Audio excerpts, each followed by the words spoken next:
Okay, to be honest, I'd rather the game save than basically I'd rather it had been the game having running into an issue than my computer crashing. So I was like, it sucks I lost the save data. I would much rather have that than my computer crashing.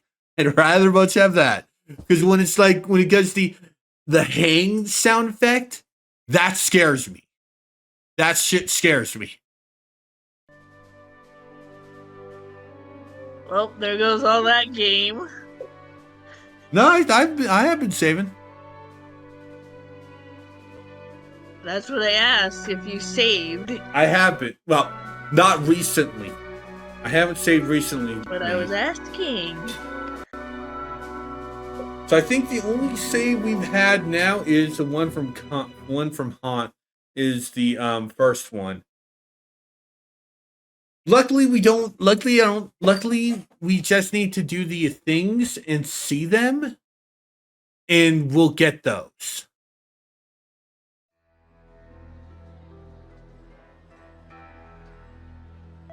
Okay, random stats. Just doing a quick check. Yeah. Yeah, it's just Hannah's departure.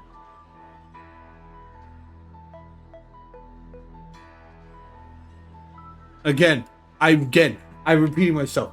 I'd rather a crash than the game crashing than my computer crashing. We could skip this cutscene. So a certain someone wanted to do a call. I saw.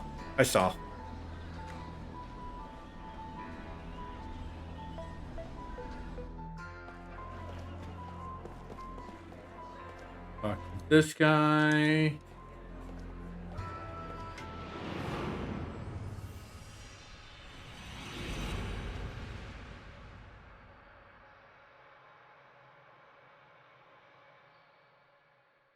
Okay, so doing this, so we should still have.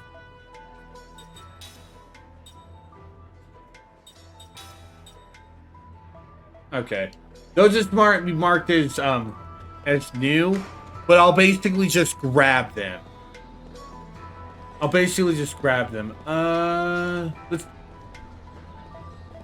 We'll head back into the inn.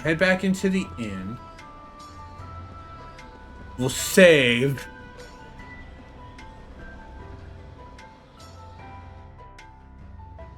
Then we'll go acquire white flowers. And then we'll basically and then we'll save again after white flowers. We'll use this save spot. And then we'll go look for then we'll go and start doing the ones that I never would have thought in a million years.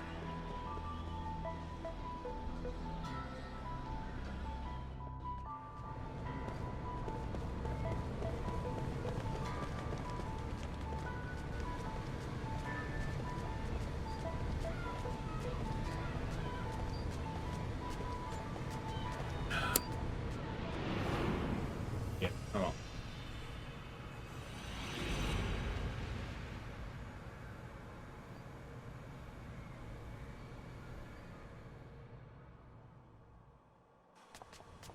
Alright.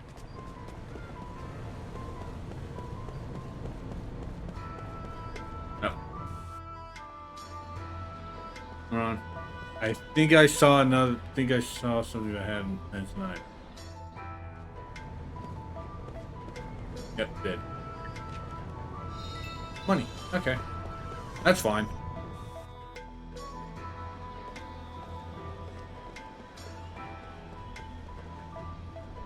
I kind of want to ask something that's going on in the chat, but I would have to pause the stream. Maybe during the next cutscene, I'll do it. Now I'll just save here.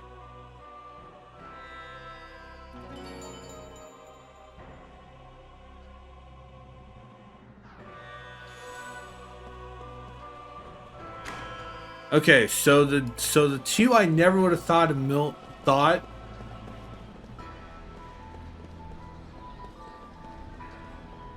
are actually back in the tavern.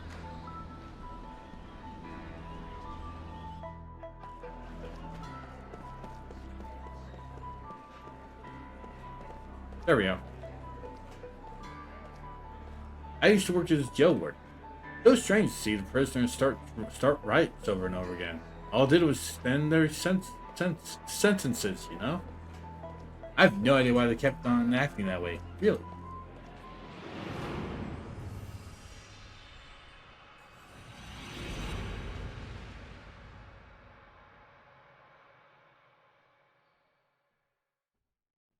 Ew.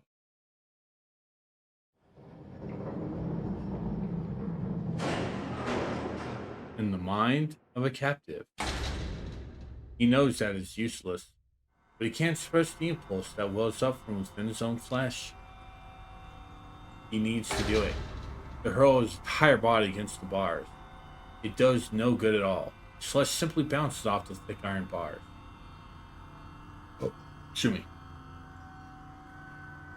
Number 8. What the hell are you doing? The guard's angry shout echoes down the corridor. The prisoners are never called by name, only by the numbers of their cells. Time is number 8. Time says nothing. Instead, he slams his shoulders against the bars. Massive bars of iron never budge. All they do is leave a dull, heavy ache in Time's superbly conditioned muscles and bone. Now, instead of shouting again, the guard blows his whistle and the other guards come running from their station. Number 8, what's it going to take you to understand? Do you want to be thrown into this punishment cell? Don't look at me like that. Start resisting and all will get you is longer time in here. Sitting on the floor of his cell, legs splayed out, Time ignores the guard's shout. Okay. I need to stop doing that. It's Kame, not Time. Where's... Ugh. No. He's been to the punishment room any number of times. You know he's been branded a highly rebellious prisoner. But he can't help himself. Something is squirming deep down inside of him. Some hot thing trapped inside there, seething and writhing. Some more hero you turn out to be, says one guard. You can't do shit in here. What's the matter, soldier boy?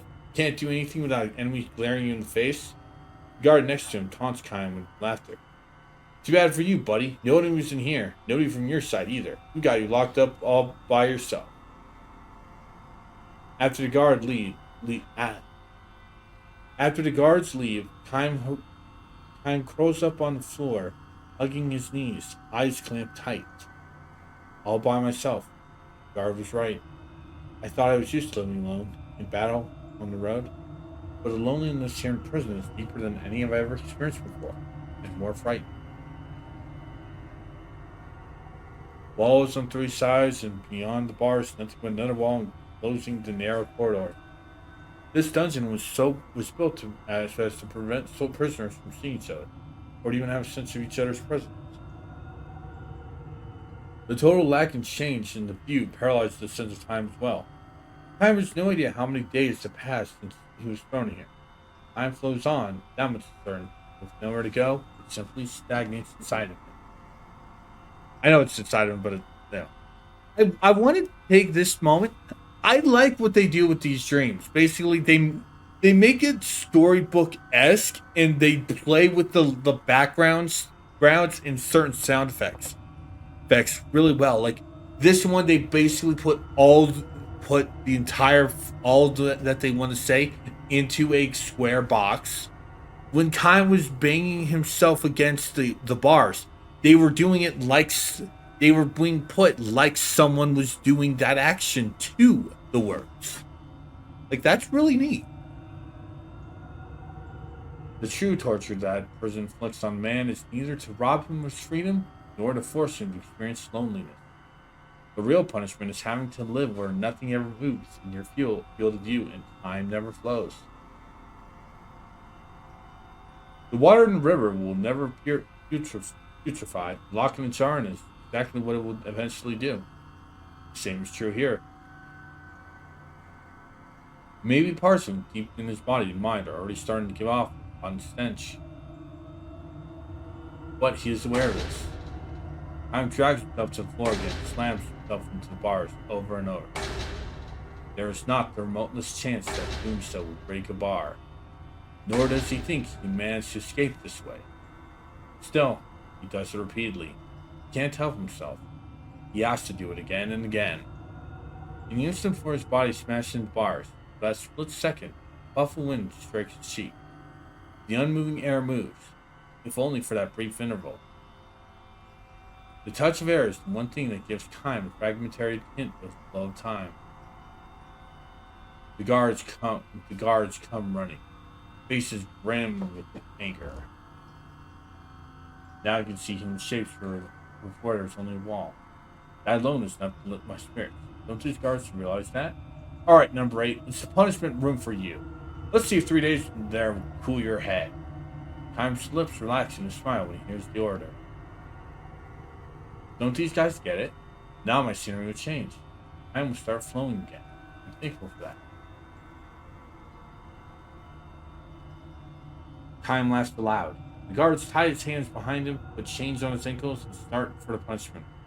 What the hell are you laughing at, number 8? Yeah, stop it. We'll punish you even more. But Time just keeps on laughing at the top of his lungs. I fill my air with all new air. Does the sense disappear? Or have my body and mind brought it so much that I can't get rid of the sense so easily? How long will they keep me locked up in here? When can I get out? Will it be too late by then? When everything is rotted away, will I become less of him than it? Will our troops count and record this? Time can hardly breathe. It's as if the air is being squeezed out of his chest and excruciating pain of his drawing back to the world from dream to reality. Was I once in prison in the far, far distant past? He half wonders if he half wonders the space between dream and reality. He's had this dream any number of times. This nightmare, it might even be called. After waking, he tries to recall it, but nothing stays in his memory. One thing is certain, however, the appearance of the jail and of the guards in the dream is always the same. Could this be something I've actually experienced? If so, when could it have been? There's no way for him to tell. Once he is fully awake, those questions he asks between dream and reality are themselves erased from his memory. He springs up with a scream, his breath labored. The back of his hand wiping the streams of sweat below his brow, and all that's left is shuddering terror. It is always like this. Now, too, he mutters to himself as he attempts to retrieve whatever memories left in the remote corner of his brain. What kind of past life could I have lived, though? Now, too. What kind of past life could I have lived through?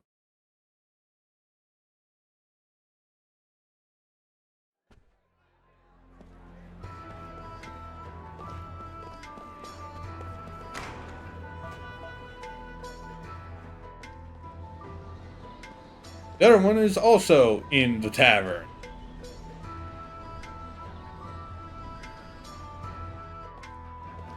Now we have a new person at the bar.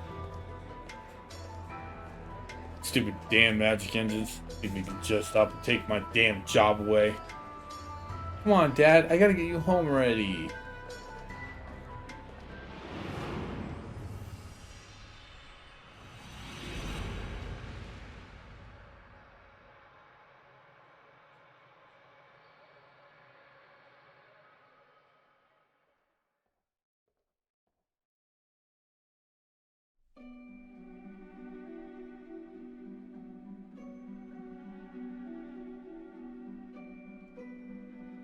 A mother comes home.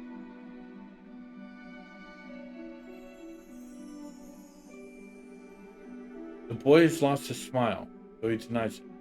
Don't be so kind. Look, I'm smiling, aren't I? He draws his cheeks back and lets his teeth show white against his brown skin. Is this a smile? What is? Time nods but says nothing. He pats the boy on his shoulder as if to say, sure. Come on, really look at me. I'm smiling, right? Right, you're smiling. Anyway, forget about me. Hurry, let's go. The boy had a sweet, open nature.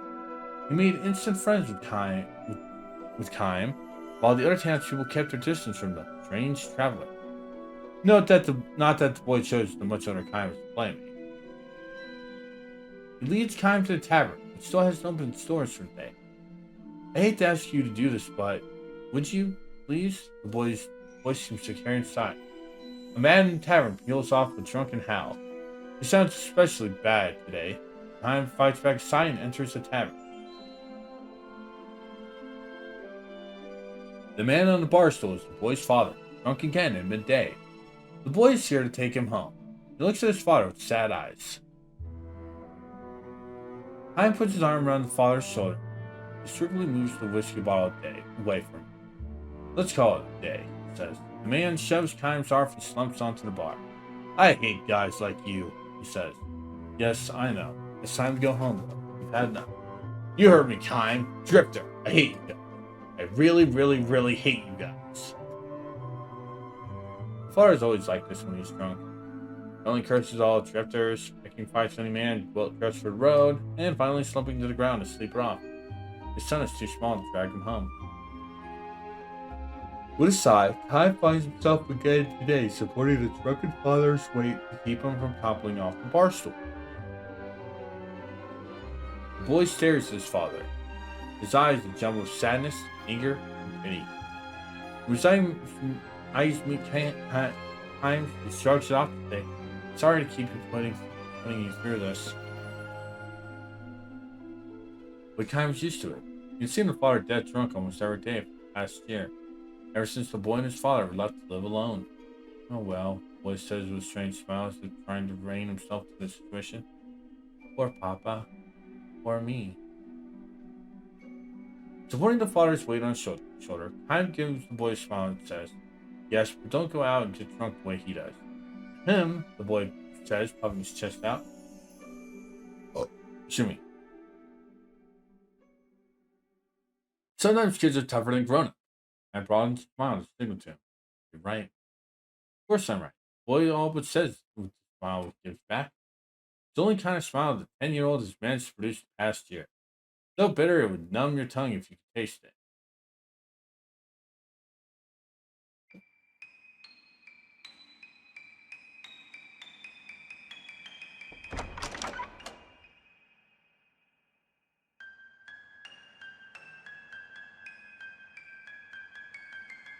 God damn it, I hate when bottled water does this.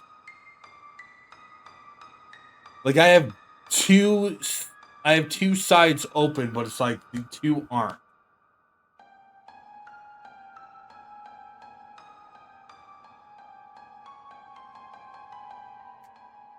There we go.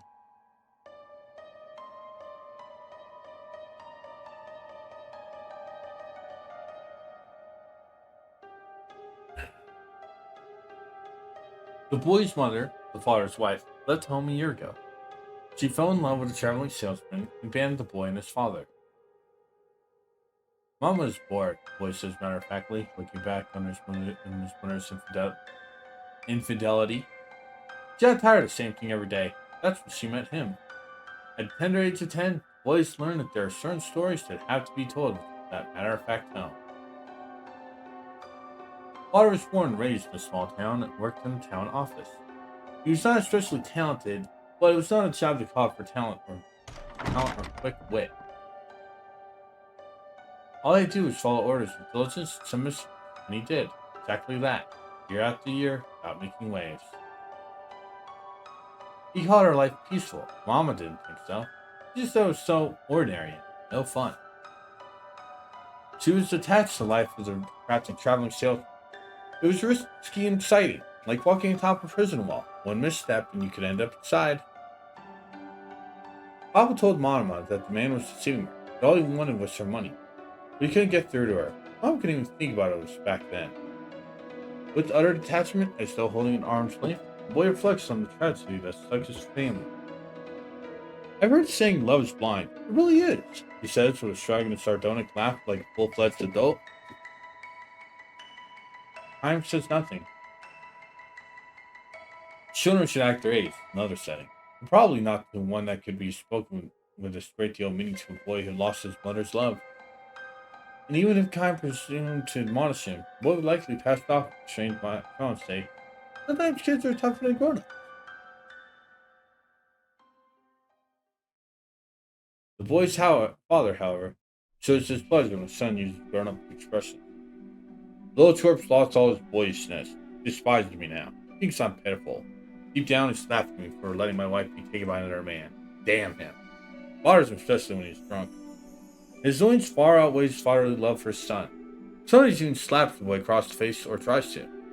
When he's drunk, the boy can use dodge his slaps and he ends up sprawled on the floor. Even as he's drowning in a sea of liquor, he sometimes turn unexpectedly serious and start asking questions. Say, Kyle, you were traveling for a long time, right? Uh-huh.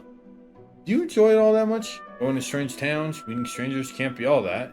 It's so wonderful you'd be willing to abandon the life you're living now for it. She asks the same thing over and over. Time's answer is always the same. Sometimes it's enjoyable, and sometimes it's not. He doesn't know what else to say. You know, Kime, I've never set foot outside this town. It was my father, my grandfather, and my great-grandfather, and the ones before him. I've always been born here and died here. My wife's family, too. She had roots in this town for generations. Why did she do it? Why did she leave? What did she need so badly that she needed to leave me and her own son? I merely smiles without answering. The answer to such a question cannot be conveyed in words.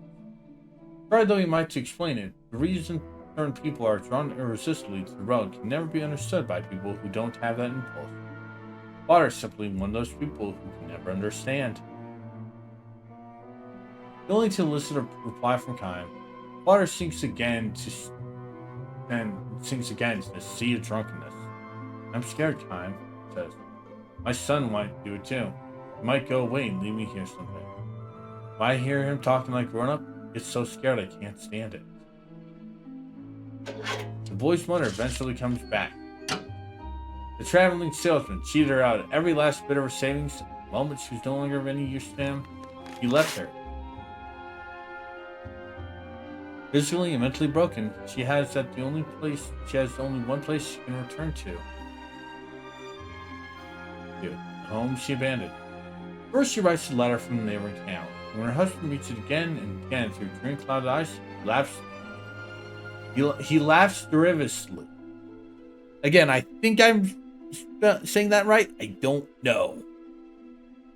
Serves her right, the miserable witch. Makes a show of tearing the letter to pieces in front of Kime, without showing it to his son. Kime tells the boy everything and asks, what do you want to do? Whatever you decide, I hope you make it happen. Whatever I decide? The boy asks in return of his usual detached smile. If you want to leave this town, I'll let you have enough money to help you get by for a while. I can do that much. He's utterly serious. The father has no intention of forgiving his wife. He will almost certainly turn her away if she shows up, and probably with a proud, vindictive smile on his face. Kime knows, however, that if the mother loses her home and leaves this town once and for all, Otto will go back to drinking every day, cursing his wife's infidelity, bemoaning his own fate, taking his anger out on strangers, constantly revealing the worst side of himself to his son. Kime's long life on the road has taught him. Constant travel means meeting many different people, and the boy's father is undoubtedly one of the weakest men Kime has ever met. You could join your mother and go to another town, or if you want to go somewhere by yourself, I could find you work. Either would be better, Kime believes, than the boy to continue living alone like this with his father. The boy, however, seemingly intrigued, looks straight at Kime, filling his white teeth. You've been traveling a long time, haven't you, Kime? Uh-huh. Always alone? Sometimes alone, sometimes not. The boy gives a little nod and with a sad smile grown up says, you really don't get it, do you? Do you? What's that? All this traveling, you still don't understand the most important thing. His sad smile takes on its usual bitter edge. Kime finally learns what the boy is Talk about 3 days later. A tired-looking woman in tattered clothes drags herself from the highway into the marketplace. The townsfolk back away from her, staring, leaving her in the center of the broad, empty circle. The boy's mother has come back. The boy breaks his way through the crowd and enters the circle. The mother sees her son, and her travel with her cheeks break into a smile. He is hesitant. No. The boy takes one step and another step towards his emaciated, smiling mother. He is hesitant first, but from the third step he is running. He throws his arms around her. He's crying. He's smiling. For the first time I've seen, he wears the unclouded smile of a child. I'm sorry. I'm so sorry. Please forgive me, his mother begs in tears. She clasps her head to her bosom, says, smiling through her tears, "You've gotten so big." Then she adds, "I won't leave you again. I'll stay here forever." A stir goes through the crowd. It comes from the direction of the tavern.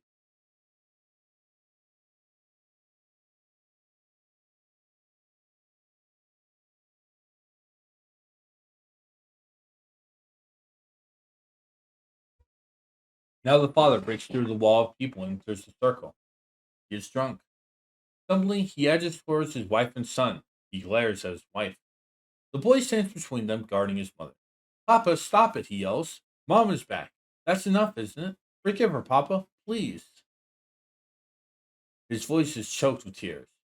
The father says nothing in reply. Glaring at the two of them, collapses to his knees, his arms open wide. He enfolds both his wife and son. The shattered family is one again. "Papa, please don't hold us so tight. It hurts." The boy is smiling, crying and smiling. The mother can only sob. The father weeps in his rage.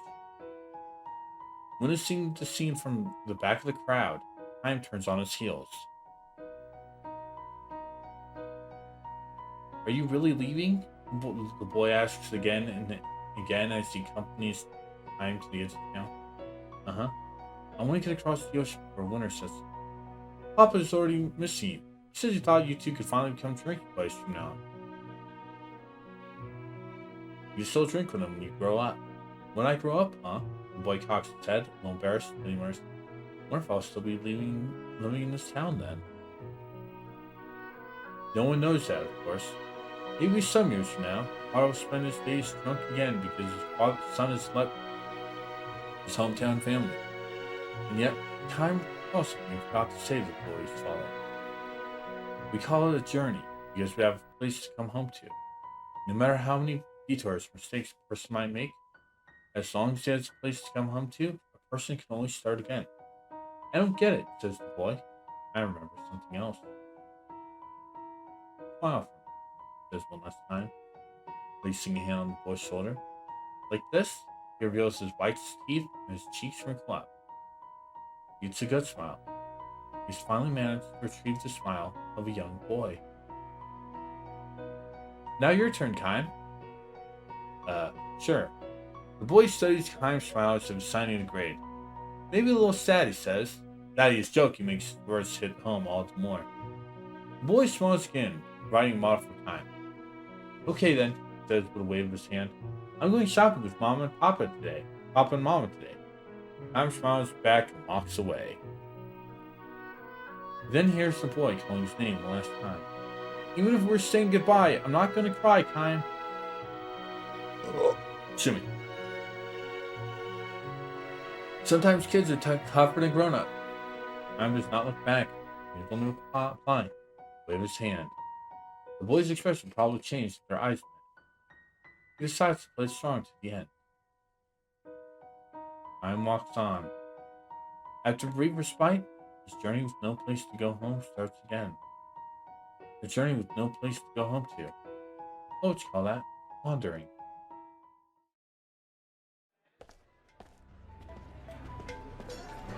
I'm gonna go save.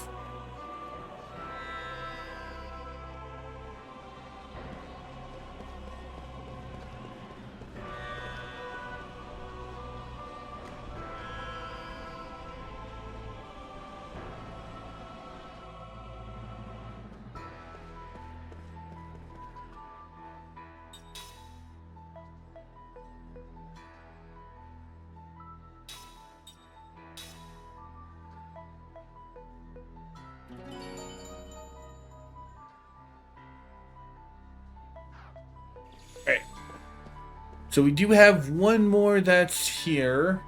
And apparently when I was wandering around, I missed this one. Oh, okay. Because this one was in this it was in the monorail.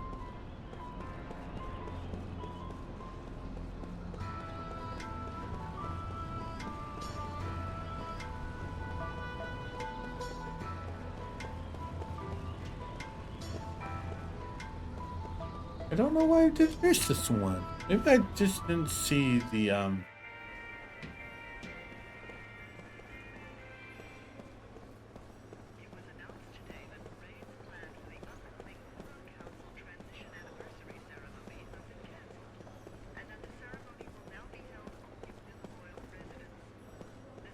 Let me real quick check this one.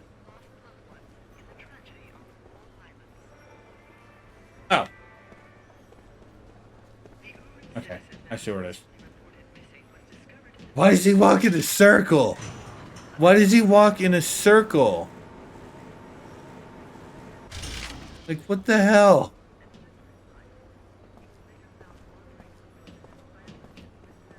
There we go. I thought these two were here last time. You know what? My dad works in a magic production factory. He's the boss of the whole place. I'm not the boss of anything, really. I'm glad she's proud of me, though. Everything I do for her.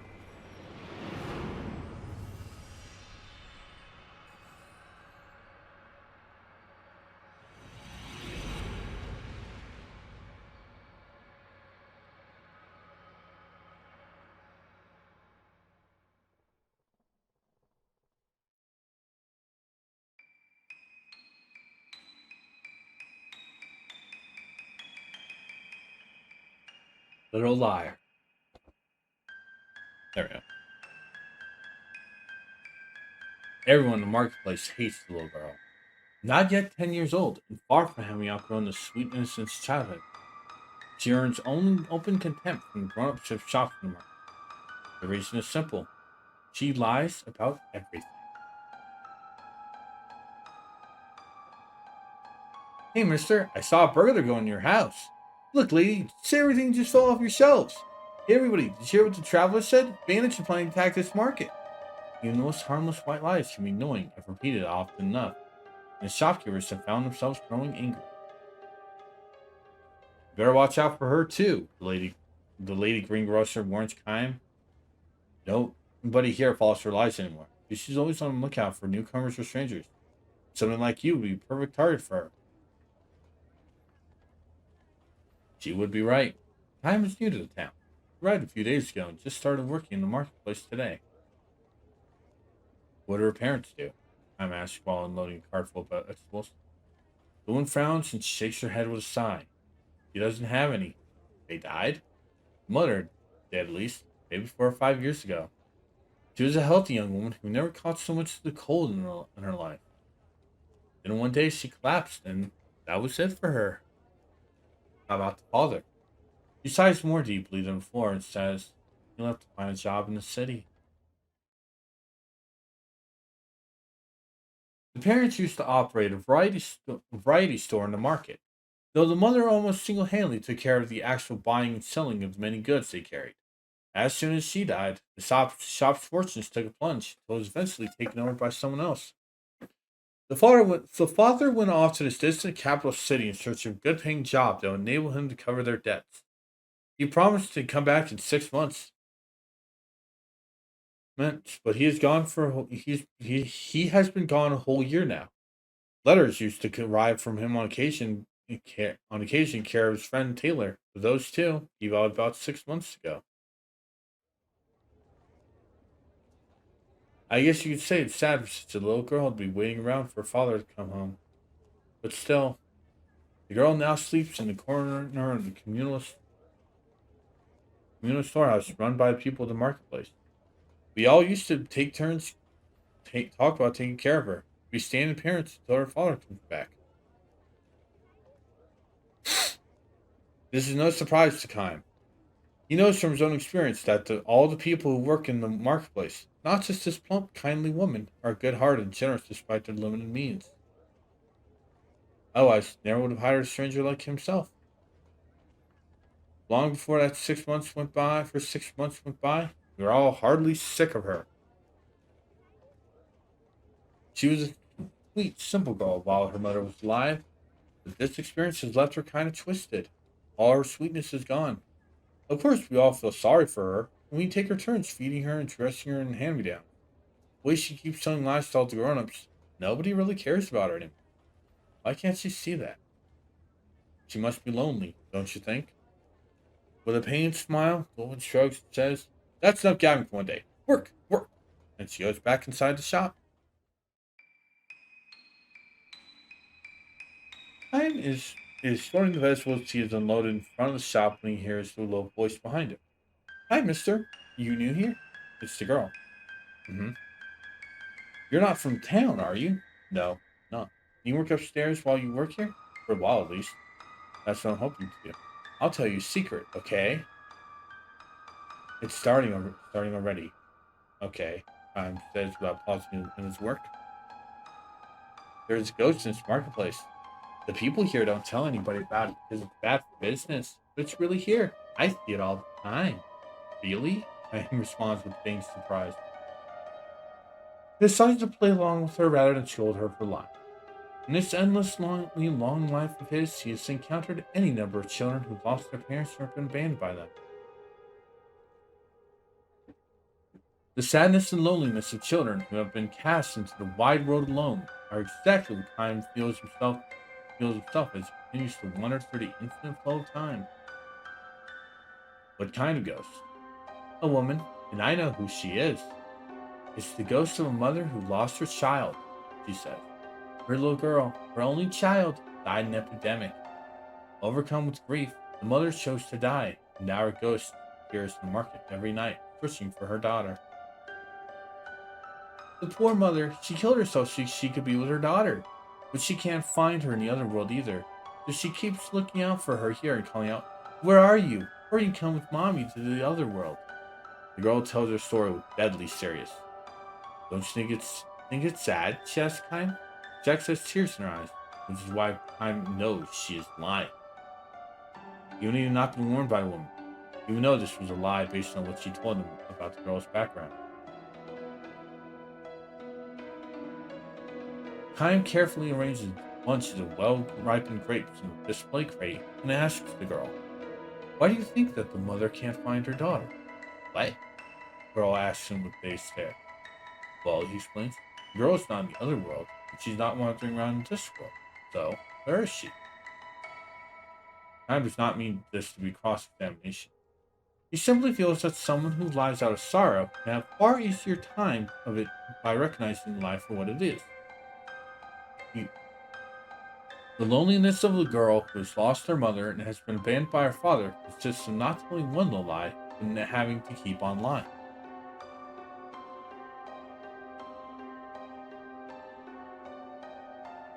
I will admit, I kind of like these. These make these are really short stories, and if they did have a book on this, I would gladly buy it.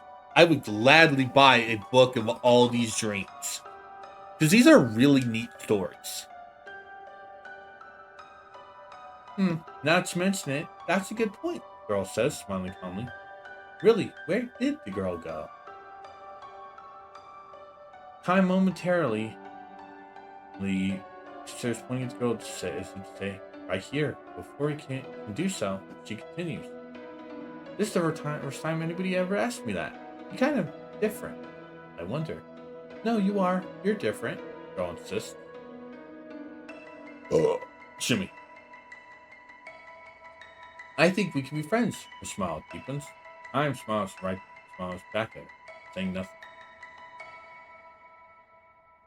Just then, they hear the lady greengrocer coming from the back of the shop, and the girl dashes away. Just before she disappears around the corner to the alleyway, the girl gives Time a little wave as if to say, "See you soon."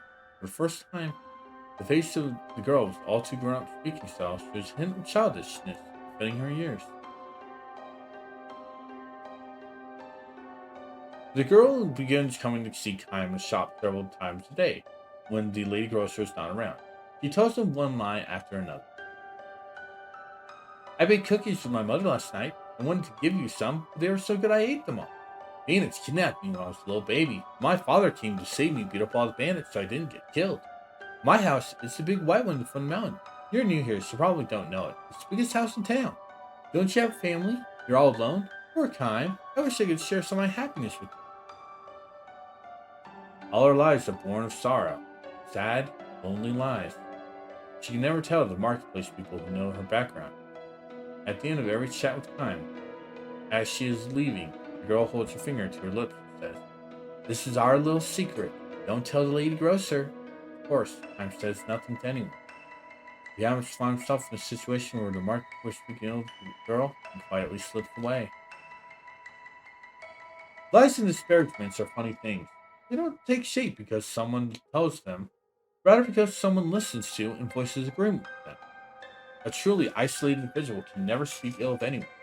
The same thing can be said regarding lies.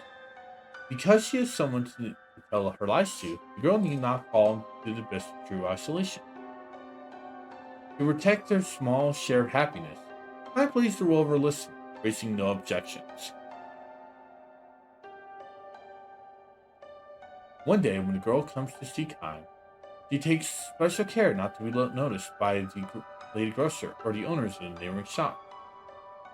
"Tell me, mister, are you planning to stay here a long, long time?" "No, I'm not," Kime says, continuing to unload vegetables and fruit. "You'll probably be leaving when you save enough money." "Probably. If you don't have enough yet, I'm getting there," he says, turning a strange smile on the girl. This is a white lie of his own. He already has enough money to support himself on the road, nor is he taking his current living job because he needs money so badly. He's here because he has not found a destination he wants to travel to. A journey without a destination is an endless journey. Wise men say that you need dreams and goals in life, but dreams to accomplish and goals to realize shine as guideposts in life precisely because life is finite. So then, what should be the dreams and goals of one who's been burdened with a life that has no end? Time's journey is not a journey to be hurried, nor is it one that can be hurried. Perhaps drifting day after day with no destination can it not even be called a journey. "If I were you," says the girl, "I'd get out of this marketplace as soon as I saved up for 2 or 3 days of traveling." My response to her silent, clean smile. What would be the look on the girl's face if Kime were to tell her, "I'm staying here for you. I'm finding the meaning of my life for now and providing you with a listener for your life." The moment these words come to mind, words she can never actually speak to her, the girl looks around furtively, and says in a whisper, "If you want to get out of here soon, I know a good way you can do it." "A good way?" "Sneak into the tailor's and steal his money. His little pot and cabinet at the back of the shop is full of money. Are you telling me to steal it?" "Yes." Look straight at Kime without the slightest show of doubt. In all seriousness, she goes to explain, "That tailor deserves to have his place robbed. Money in the pot," she says, "is tainted. I know this girl, a good friend of mine," she says, "and it's so sad about her. Her mother died, and her father went off to work in the capital, and she's all alone. Her father was supposed to come get her after 6 months, but she hasn't heard a thing from him." Yet another lie born of sorrow. Time calmly asks, "Is there some connection between your friend and Taylor?" "Of course," she says, "a close connection. What's really happening is the father was sending her money every month the way he was supposed to. It'll make her life in town a little easier." He kept writing to her. He wanted to tell her he found a good job in singing and she should come live with him right away. He's too busy to come for her, but she should come to him. And he sent her some money for the trip. But none of the letters or the money ever reached the girl. And why do you think that is? Before Kime can answer, the girl says, "The mistake he's made was to send letters and money to carry the trailer. He's been keeping all the money for himself." Kime looks away from the little girl. In order to prop up one sad lie, the girl has piled on a still sadder one. A lie that can hurt another person. This is the saddest thing of all. The lock on the tailor's back door would be really easy to break. the girl adds as he gallops away without waiting for Kime's reply.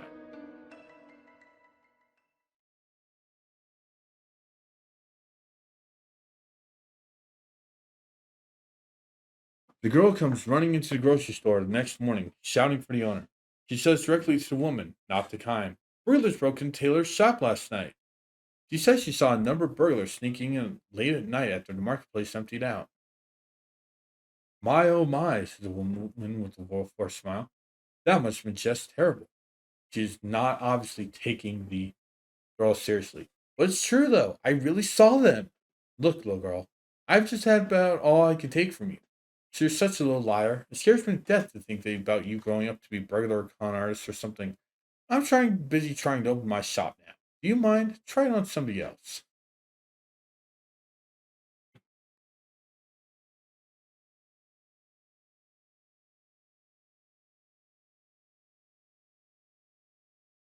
She's hardly through speaking when someone outside shouts, "Help! Somebody come!" The tailor is standing in the street looking horrified and screaming at the top of his lungs. Burglars! They took all my money! The little girl slips away as the tailor comes in. The marketplace is in an uproar. The girl was not lying. That much is certain. But, all too accustomed to her lives, will now suggest the possibility of another kind of life. Maybe she did it. What do you think? So it begins. I think you may be right. Talk about play acting. I wouldn't put it past her. Let's go find her. We'll make her tell, even if we have to get a little rough with her. No one objects to the suggestion. Some run off to her storehouse. Another starts searching the marketplace. The storehouse is empty. Can't find her anywhere. The storehouse is empty. She ran away with the money. As searchers return with their reports and speculation, Time finally understands everything. After all her sad lies, the girl is left behind one final truth. She couldn't have gotten very far. Yeah, we can still catch her. Little thief, wait till I get my hands on her.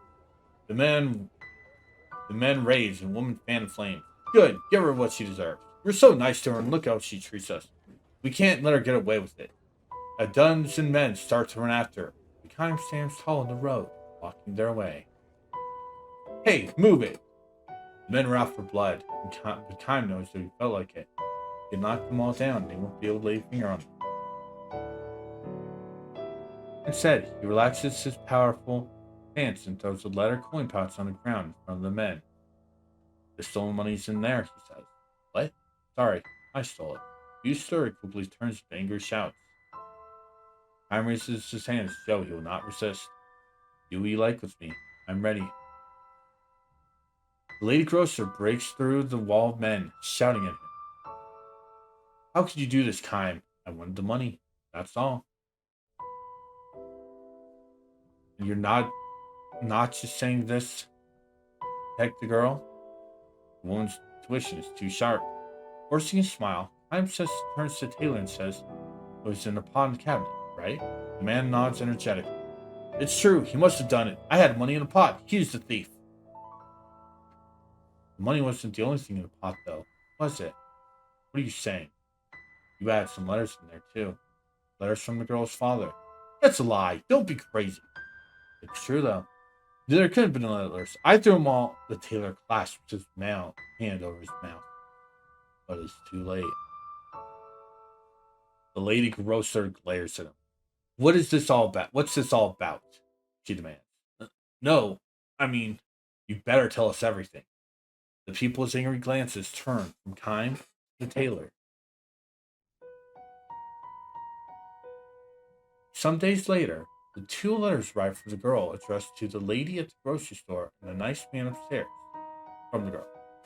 Kime's letter says the girl managed to find her father in the capital. He has no way of knowing if it's true or not. It is so hard to imagine a little girl finding her father in a big city so easily without knowing his address or workplace. Still, he decides to believe it. When the girl's letter says, I'm happy now. Human beings are the only animals that lie. Lies to deceive people, lies to benefit oneself, and lies to protect one's own heart from the threat of crushing loneliness and sorrow. If there were no lies in this world, much strife and misunderstanding would surely disappear. On the other hand, perhaps this is how this world is a mixture of truth and lies that people learn how to believe. When he's through reading this letter,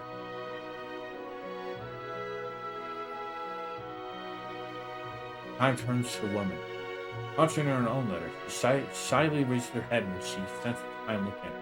I give up, she declares. Listen to this. I am so grateful to you and the others in the marketplace for all you've done to me. I will never forget you as long as I live. The lighter's that bitter end, that girl, she says, smiling through her tears.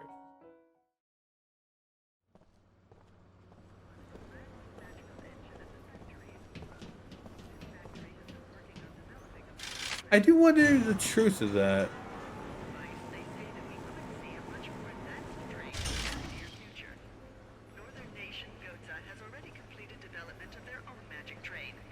I do wonder what happens in the truth of that. Did the girl really find her father?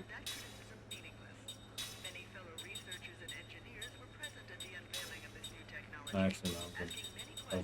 Here. Did the girl really find her father?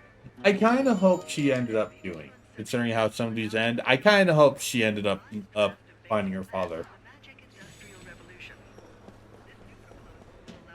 Anyway, that is all the dreams that we have here in Ura, according to the Wikipedia, of the wiki for this.